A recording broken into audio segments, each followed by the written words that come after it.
Friends, good morning. Today మనం చెప్పుకోబోయే topic మొక్కల్లో పెరుగుదల అభివృద్ధి. మొక్కలలో పెరుగుదల అభివృద్ధి. మొక్కల్లో పెరుగుదల అభివృద్ధి.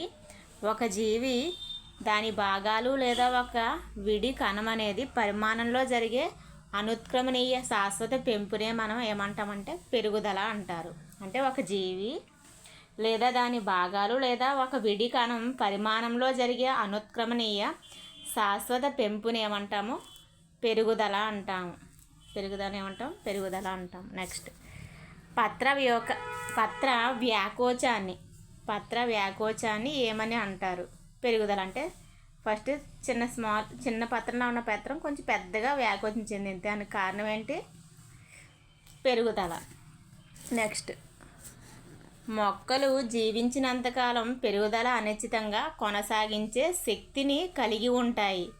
ఈ మొక్కల సామర్థ్యతకు కారణం ఆన్సర్ విభాజ్య కణజాలం. అంటే మొక్కల్లో మనకి విభాజ్య కణజాలనే ఉంటాయి. ఆ విభాజ్య కణాలు ఎప్పుడు కూడా విభజన చెందే శక్తిని కలిగి ఉంటాయి కాబట్టి వాటిని విభాజ్య కణజాలం అంటారు. ఆ విభాజ్య కణజాలు మొక్కల్లో ఉండడం వల్ల ఎప్పుడూ పెరుగుతూనే ఉంటాయి మొక్కలు అనేవి. మనకి అదే మానవులు హ్యూమన్ బీయింగ్స్ అది సర్టెన్ ఏజ్ వచ్చాక పెరుగుదల అనేది ఆగిపోతుంది. నెక్స్ట్ విభాజ్య కణజాలము క్రియాశీలత వల్ల మొక్క దేహానికి నిరంతరం కొత్త కణాలు అంటే విభాజ్య కణజాలం క్రియాశీలత వల్ల మొక్క దేహానికి నిరంతరం కొత్త కణాలు చేరే పెరుగుదల రకాన్ని ఏమంటారు? ఆన్సర్ వివృత రకం, ఓపెన్ ఫార్మ్ ఆఫ్ గ్రోత్ అంటాము. నెక్స్ట్ మొక్కల కణాలలో ఏ పదార్థం చేరడం వల్ల పెరుగుదల సంభవిస్తుంది? మొక్కల కణాల్లో ఏ పదార్థం చేరడం వల్ల పెరుగుదల సంభవిస్తుంది అంటే జీవ పదార్థం. మనం కణం తెలుసు. కణం అనేది జీవుల నిర్మాణాత్మక క్రియాత్మక ప్రమాణం కణము. కణాల్లో కణాంగాలు ఉంటాయి, జీవ పదార్థం ఉంటుంది. ఇవన్నీ కూడా మొక్కల కణాల్లో ఏ పదార్థం చేరడం వల్ల పెరుగుదల సంభవిస్తుందంటే జీవ పదార్థం. నెక్స్ట్ మొక్కజొన్న వేరు అగ్రవిభాజ్య కణజాలం. అంటే మనకి విభాజ్య కణజాలం అనేవి రెండు రకాలుగా ఉంటాయి. కాండాగ్ర విభాజ్య కణజాలము, వేరాగ్ర విభాజ్య కణజాలం. అంటే అలా కాండాగ్రం వేరాగ్రంలో పెరుగుతూ ఉంటాయి కదా. అందులో ఒక కణం అంటే మొక్కజొన్న వేరు అగ్ర విభాజ్య కణజాలంలోని ఒక కణము విభజనలు చెంది గంటలో ఎన్ని కొత్త కణాలు ఏర్పరుస్తుందంట? 17,500 కొత్త కణాలను ఏర్పరుస్తుంది. అదేవిధంగా పుచ్చకాయ, వాటర్ మెలన్లో కూడా కణాలు ఎన్ని రెట్ల వరకు ఘనపరిమాణంలో పెరుగుతాయంట? 3,50,000 వరకు ఘనపరిమాణంలో పెరుగుతాయి. నెక్స్ట్ పరాగనాళం పెరుగుదల దీర్ఘవృద్ధిగా కొలిస్తే ఉపరితల భాగాల్లో పెరగడానికి పృష్ఠోదర పత్రం అంటామంట. అంటే పరాగనాళం పెరుగుదల దీర్ఘవృద్ధిగా భావిస్తే అదేవిధంగా ఉపరితల మొక్క భాగాల్లో పృష్ఠోత్తర పత్రం కూడా అలాగే పెరుగుతుందంట. నెక్స్ట్ అంటే పరాగనాళం. మనం పరాగరేణువు ఏం చేస్తుంది? మొలకెత్తి ఏం చేస్తుంది? పరాగనాళాన్ని ఏర్పరచుకుంటుంది. ఆ పరాగనాళంలో పెరుగుదల ఎలా ఉంటుందంట? దీర్ఘవృద్ధిగా ఉంటుందంట కొలిస్తే. నెక్స్ట్ సిగ్మాయిడ్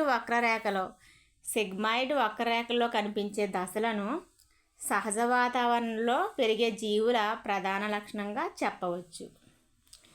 జీవ వ్యవస్థల పెరుగుదల మధ్య పరిమాణాత్మక పోలికలను ఎన్ని రకాలుగా చెప్పవచ్చు అంటే 2 రకాలుగా చెప్పవచ్చు అంట. జీవ వ్యవస్థల పెరుగుదల మధ్య పరిమాణాత్మక పోలికలు ఎన్ని రకాలుగా చెప్పవచ్చు? 2 రకాలుగా చెప్పవచ్చు. ఏంటంటే అది ఒక ప్రమాణ కాలంలోని మొత్తం పెరుగుదలకు సంబంధించిన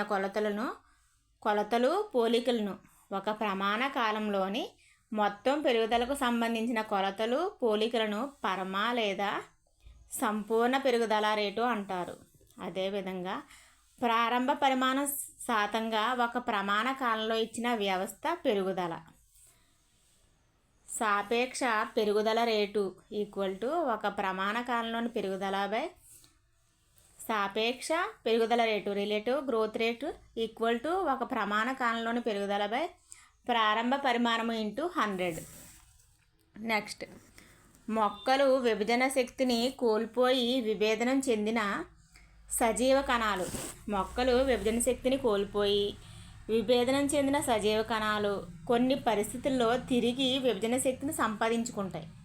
మొక్కలు ఏం చేస్తాయి, విభజన శక్తిని కోల్పోయి విభేదనం చెందిన సజీవ కణాలు ఏం చేస్తాయి, కొన్ని పరిస్థితులు వచ్చినప్పుడు తిరిగి మరలా విభజన శక్తిని సంపాదించుకుంటాయి. ఈ దృగ్విషయాన్ని మనం ఏమంటాం, నిర్విభేదన లేదా డీడిఫరెన్షియేషన్ అంటారు. నెక్స్ట్, కొత్త కణాలను ఉత్పత్తి చేసే విభాజ్య కణజాలాలు లేదా కణజాలాలు తిరిగి విభజన శక్తిని కోల్పోయి విశిష్ట విధులను నిర్వర్తించడానికి. కొత్త కణాలను ఉత్పత్తి చేసే విభాజ్య కణజాలాలు లేదా కణజాలాలు తిరిగి విభజన శక్తిని కోల్పోయి విశిష్ట విధులు నిర్వర్తించడానికి వీలుగా పరిపక్వం అవుతాయి. దీన్నే పునర్విభేదనం లేదా రీడిఫరెన్షియేషన్ అంటారు. మొక్కలు వాతావరణానికి లేదా జీవిత దశలకు అనుకూలంగా భిన్న రకాల నిర్మాణాలు ఏర్పరచడానికి. మొక్కలు వాతావరణానికి లేదా జీవిత దశలకు అనుక్రియగా భిన్నంగా నిర్మాణాలు ఏర్పరచడానికి వివిధ పద్ధతులను అవలంబించే సామర్థ్యాన్ని కలిగి ఉంటాయి. అంటే ఏంటి, కొన్ని మొక్కలు ఎడారిలో పెరుగుతాయి, కొన్ని మొక్కలు నీటిలో పెరుగుతాయి, కొన్ని మొక్కలు బురద నీటిలో పెరుగుతాయి. అలా ఏంటి, ఏ ప్రాంతంలో పెరిగితే ఆ ప్రాంతానికి తగ్గట్టు అవి కొన్ని లక్షణాలు ఏర్పరచుకుంటాయి. అంటే ఏంటి, ఎడారిలో పెరిగే మొక్కలు ఏం చేస్తాయి, కొంచెం పొలుసాకుల టైప్లో ఉంటాయి, లేకపోతే పత్రాలపై ముళ్ళు ఏర్పరచుకుంటాయి. పత్రాలనేమో మ్యూసిలేజ్ రూపంలో నీటిని దాచుకుంటాయి. వేర్లనే అలాగా నీటిని పత్రాలు ఎప్పుడు మూసుకొని ఉంటాయి, ఎందుకంటే ఎప్పుడన్నా నీటి కొరత ఏర్పడినప్పుడు. అలా కాకుండా ఏం చేస్తుంది, నీటి మొక్కలు ఏం చేస్తాయి, పత్రాలు చిన్నవిగా ఉంటాయి, వాటిలో వేర్లు తక్కువగా అభివృద్ధి చెంది పత్రాలు పెద్దగా అనిపిస్తాయి, ఎందుకంటే నీటిలో కలిగి ఉన్న ఆక్సిజన్ను డైరెక్ట్గా తీసుకుంటాయి కాబట్టి. అలాగే మామూలుగా భూమి మీద పెరిగే మొక్కలు, భూచర మొక్కలు ఎలా ఉంటాయి, వేర్లు ఎక్కువగా వ్యాపించి ఉంటాయి, ఎందుకంటే భూగర్భ జలాల నుంచి వాటర్ని అబ్జర్వ్ చేసుకోవడానికి వీలుగా ఉంటాయి. అలాగా ఏ ప్రాంతం అయితే ఆ ప్రాంతానికి తగ్గట్టు ఏం చేస్తాయి, కొన్ని లక్షణాలను కలిగి ఉంటాయి. దాన్నే మేము ఏమంటాం, మనం ఆ ప్రత్యేకమైన సామర్థ్యాన్ని ప్లాస్టిసిటీ అని కూడా అంటారంట. నెక్స్ట్, ప్లాస్టిసిటీ చూపే మొక్కలకు ఉదాహరణ చూసుకున్నట్లయితే పత్తి, కొత్తిమీర. నెక్స్ట్, ఆక్సిజన్ అనగా పెంచగల అని అర్థం. ఆక్సిజన్ అనగా ఏ పదం అంటే గ్రీకు పదం. అంగాలను ఏర్పరిచే పదార్థాలు పత్రాల్లో స్థానాంతరం చెందుతాయని. అంగాలను ఏర్పరిచే పదార్థాలు పత్రాల్లో స్థానాంతరం చెందుతాయని సాక్స్ అనే శాస్త్రవేత్త చెప్పారు. కాంతి అనువర్తనాలపైన ప్రయోగాలు జరిపి వాటి ఫలితాలను ఏ గ్రంథాల్లో రచించారు. కానరీ గడ్డి మొక్కలపై ఫ్రాన్సిస్ డార్విన్, అంటే చార్లెస్ డార్విన్ కుమారుడైన ఫ్రాన్సిస్ డార్విన్ ఏం చేశారంటే, కానరీ గడ్డి మొక్కలపై ప్రయోగాలు జరిపి వాటిని ఏం చేశారు, వాటి యొక్క ఫలితాలను the power of movement in plants అనే గ్రంథంలో రాశారంట. ఎవరు, ఫ్రాన్సిస్ డార్విన్. కాంతి అనువర్తన చలనాలపై ప్రయోగాలు చేసింది ఎవరు, ఫ్రాన్సిస్ డార్విన్. ఏ మొక్కలపై, కానరీ గడ్డి మొక్కలపై. ఏ గ్రంథంలో అంటే the power of movement in plants అనే గ్రంథంలో రాశారు. నెక్స్ట్, ఆక్సిన్లు ఎన్ని రకాలు. ఆక్సిన్లు అనేవి 2 రకాలు, సహజ ఆక్సిన్లు, కృత్రిమ ఆక్సిన్లు. ఇండోల్ ఎస్టిక్ యాసిడ్, ఇండోల్ ఫ్యామిటిక్ యాసిడ్. నెక్స్ట్, కృత్రిమ ఆక్సిన్లు naphthalene acetic acid, indole butyric acid, 2,4-D. మనకి ద్విదళ బెజ కలుపు మొక్కలు ఏమంటాము, 2,4-డైక్లోరోడైఎస్టిక్ యాసిడ్ అంటాం కదా. నెక్స్ట్, IAA అన్నది స్వాభావిక ఆక్సిన్. అనే IAA అను స్వాభావిక ఆక్సిన్ పూర్వగామి ట్రిప్టోఫాన్. జపాన్ దేశంలోని వరిలో కలిగే బకనే వ్యాధికి కారణమైన శిలీంధ్రం జిబ్బరెల్లా ఫ్యూజికరాయ్. జన్యుపరంగా పొట్టిగా ఉండే మొక్కల్లో పెరుగుదలను ప్రోత్సహించే హార్మోన్ జిబ్బరెల్లిన్. మొక్కలలో జీవ పదార్థ విభజనను ప్రేరేపించినది సైటోకైనిన్. మొక్కలకు శీతల అభిచర్య జరిపి అవి త్వరగా పుష్పించడాన్ని వెన్నలైజేషన్ అంటారు.